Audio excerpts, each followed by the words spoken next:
बिस्मिल्लाहिर्रहमानिर्रहीम। अस्सलाम वालेकुम। 7 क्लास आप लोग कैसे हैं? उम्मीद है कि सब बच्चे खैरियत से होंगे और अच्छा पढ़ रहे होंगे। हमने पिछले नशिस्त में सुलह हुदैबिया की रीडिंग की थी। आज इसके मुख्तसर सवालों के जवाब देते हैं। बच्चों मुख्तसर जवाब ये हैं जो मशक़ी सवालात में दूसरा सवाल है। इसमें हमने मुख्तसर सवालों के जवाब देने हैं। सुलह हुदैबिया से पहले मुसलमान मक्का मुकर्रमा की तरफ क्यों रवाना हुए?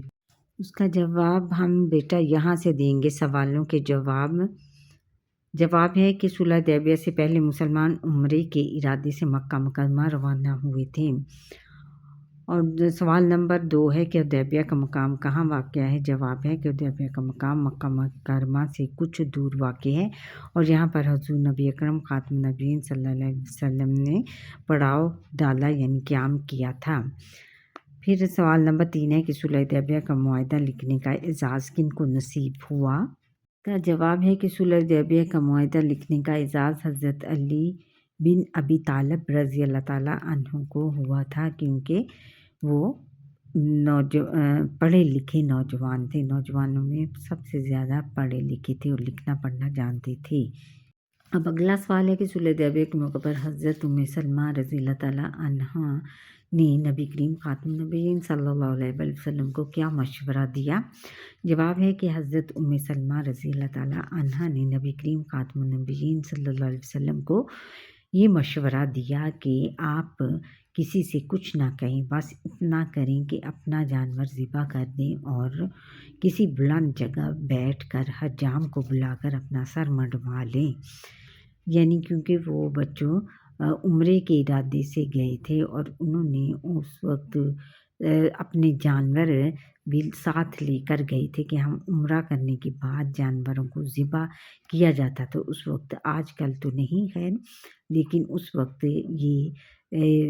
ये रवाज था कि वो उम्रा करने के बाद भी जानवर ज़िबा करते थे, क्योंकि वो अपने जानवर साथ लेकर गए थे और वो मक्का मुकर्रमा के करीब पहुँचे थे तो हज़ूर नबी अकरम ख़ातमुन नबीय्यीन और उनके साथियों को मक्का मुकर्रमा दाखिल ना होने दिया काफ़िरों ने और वहीं पर रोक दिया। तो फिर आपने हुदैबिया के मकाम पर क़याम फरमाया और वो क्योंकि बहुत ज़्यादा परेशान हो गए थे मुसलमान, और उन्होंने जाकर अपनी ज़ौजा मोहतरमा हज़ूर नबी अकरम ख़ातमुन नबीय्यीन सल्लल्लाहु अलैहि वसल्लम ने जाकर अपनी ज़ौजा मोहतरमा हज़रत उम्मे सलमा से मशवरा किया। तो उन्होंने आपको ये मशवरा दिया कि आप किसी से कुछ ना कहें, बस इतना करें कि अपना जानवर ज़िबा कर दें और किसी बुलंद जगह बैठकर हज्जाम को बुलाकर अपना सर मंडवा लें।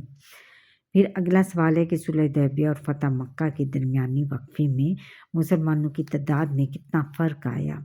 जवाब है कि सुलह हुदैबिया के बाद अरब के लोग बहुत तेज़ी के साथ मुसलमान होना शुरू हो गए थे। इस वाक़े में नबी करीम ख़ातमुन नबीय्यीन सल्लल्लाहु अलैहि वसल्लम के साथ आने वाले जानिसारों की तादाद 1400 थी, जबकि 2 साल के बाद मक्का मुकर्रमा को फ़तह करने के लिए आने वाले लश्कर की तादाद 10,000 के लगभग थी।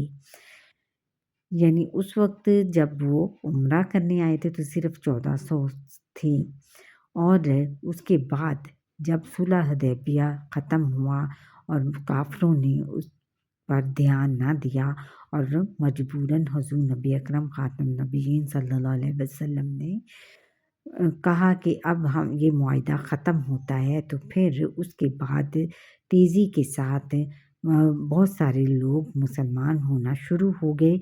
और जब आहिस्ता आहिस्ता फिर जब उन्होंने मक्का को फ़तह किया तो उनके साथ लश्कर की तादाद कितनी थी? 10,000 के लगभग थी। अच्छा बच्चों, ये था हमारा आज का लेसन। और आपको मेरा लेसन कैसा लगा? अगर अच्छा लगा है तो लाइक करें, सब्सक्राइब करें, बेल आइकन पर क्लिक करें और सब्सक्राइब करना ना भूलिएगा। अल्लाह हाफ़िज़।